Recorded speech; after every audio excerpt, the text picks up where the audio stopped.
Next up is also well, this is San. Am I saying it? Sansigolo? Yes, Sansigolo. Sansigolo. The mind behind the new visual novel adventures on the Saturn. He actually came to me and wanted to write an article about the Sakura Wars. Mm-hmm. So I was like, absolutely. So yeah, he wrote a fantastic article. So he basically goes through the game itself. So I guess for those that don't know, it's really in the early 2000s, a lot of people that were into the anime scene encountered something called Sakura Wars, which is a pretty, I wouldn't say famous. Basically, it's a I don't know how famous it would be, but it was really famous in Japan. Yeah, exactly. In Japan, it was pretty famous, but in America, it really wasn't. It was a really shortish anime when it came to the States. I think there's a 26-episode anime for the new series that came out recently, which is really good. But yeah, for those who don't know about the game, it's basically an anime or game about Sakura Shingui or Shinguchi. I don't know. I'm bad at pronouncing names, but yeah, basically it's she sort of is friends with Ichiro Ogami, which is the main character of the Sakura Wars games, and they was it? I think it's spelled Shinguji. Shinguji, yeah. Yeah. Gotcha. Sakura Shinguchi, yeah. But yeah, they her friend Ichiro Ogami goes to this theater, and basically she thinks it's just this drama theater, but it's sort of more than he expected when it turns out to be a actual a armed forces, a fighting troop per se. Right. It's like a really play on words. Yeah, I forgot exactly what the play on words is exactly. Though. I'm pretty bad. Flower division. Flower division troop. Or flower troop. Yeah. There's my alarm. Yeah, the Imperial Assault Force. Yeah, flower division. Yeah, but essentially, yeah, and basically he goes into the production of it, which is with Oji Hiroi, basically working with Sega to get this game off the ground. So I think the president of Sega actually sought him out to make this game. He's the famous author, and of course he's the founder of Red Company, which did a lot of the East of Eden games, which I don't think we really got any in the States, did we? It's a shame that we didn't. I mean, we got no. Well, we didn't even get like the fighting games or anything. I mean, you can play them all. I've imported many of them, but we didn't actually get any. Saturn has a couple, and it would be great if they ever got a translation. Yeah, maybe someday. But from what I've seen, it's a lot like Sakura Wars in terms of the 2D overhead and multiple genres. At least that's what I've seen in some of the gameplay of it. We're talking like Tengai Makio, right? I believe so, yeah. Yeah. So, you saying? Yeah, no, go ahead. Oh, I was going to go into it saying that, it's strategy RPG, that if you listen to the production of it and talking about the people that worked on the soundtrack, people that worked on the game itself, the writing of it, which I thought was kind of interesting.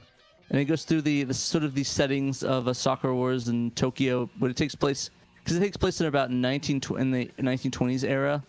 So I think they said about 1912 to 1926, in that period of time.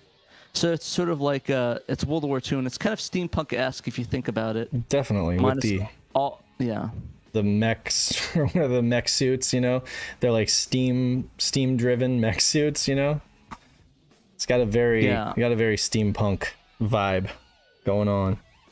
Yeah, it's really interesting in that regards, and I really like that style. It's the steampunk without the annoyance of the steampunk, where it's like all the glasses and everyone looks like they're coming out of a Treasure Planet or something like that.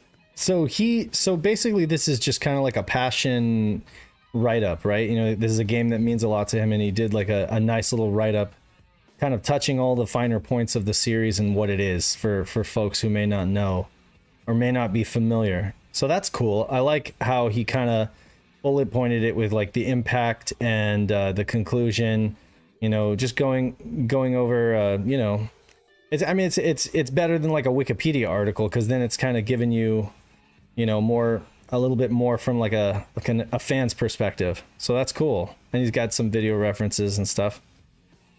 Yeah, I think the biggest sadness though is that he points out again that in the Western world we only got the Sakura Wars, So Long My Love, and and the new Sakura Wars game that was released in the States. Yeah, So Long My Love was Wii, right? That was Wii and PS2. Wii and PS2, right? Okay. Which was out of left field considering we didn't get any of the other games. It's just like, well, okay.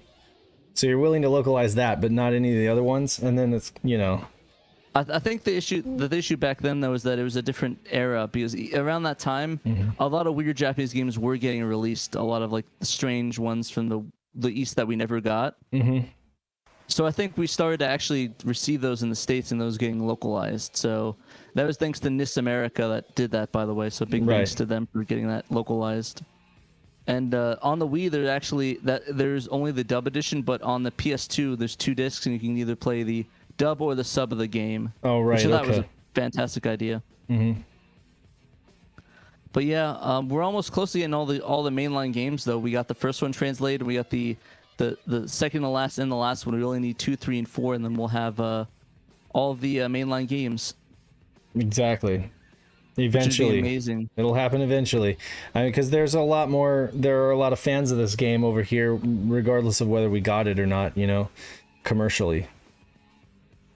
And yeah, I still haven't played, like, now that they've dropped the full final patch 2.0 or whatever with like all of the improved script and then the improved lip syncing and everything like that. I'm really excited to play this for sure. How long would you say that it takes to complete the first game? I actually never beat the first game. Oh, really?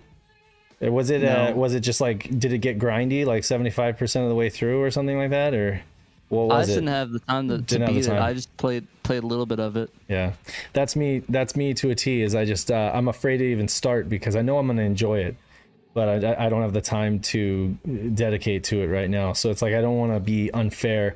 I'd rather keep it on my backlog and wait until I get some time. Maybe if I'm sick, or I don't know. Maybe if I just come into a season of my life where I have more time, I definitely want to sit down with it and enjoy it instead of like trying to start it and then not finish.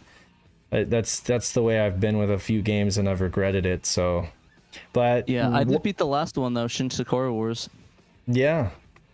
Yeah, so you did. I'm happy I at least beat that one. And you played that on PS4 or Yep. PS4, right? PS4. Yeah. Yeah, that was a fantastic game. The impressive thing about this game and this series is like the orchestral music. It's fantastic. All of the artwork is fantastic. The script and just the dialogue and situations are awesome. Like there's so much love and care put into this series, and you can tell like they really took it seriously over there. It was a big deal. Over here, it's like outside of weebs, it's kind of hard for some people to like understand why this game is such a big deal, but it really is. Like over there, it was just a mainline heavy hitter series, In all honesty, if we did get in the West, it probably would just end up like something like Burning Rangers in terms of style and voice acting. Yeah, I don't know. I don't know how some games like Dragon Quest end up coming over eventually and like doing really well, and then I mean relatively well, like not as well as I feel like Dragon Quest does pretty good over here, but nowhere near as amazing as it does over in Japan. And it's like with this series, it seems like that could be another. It could be another Dragon Quest situation where they could still sell quite a bit over here. I feel like there's a big enough market of people who are interested, but I don't know. Yeah, honestly, if they ever remake it or come out with a collection in Japan, I guarantee you that there'd be a U.S. collection that would be released. Mm-hmm. Like I think at this point, Sega is not done with that. I think if they did do a collection or some like HD remaster of it, it would come out in the States if that ever came out.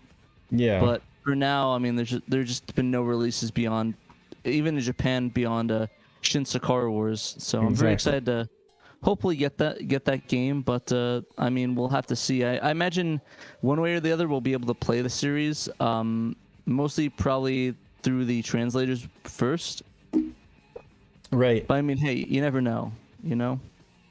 There's just so many different opportunities we have and different games that come out. So we'll see. I'm hoping to play it though before 20 the 2020s end. Yeah, absolutely.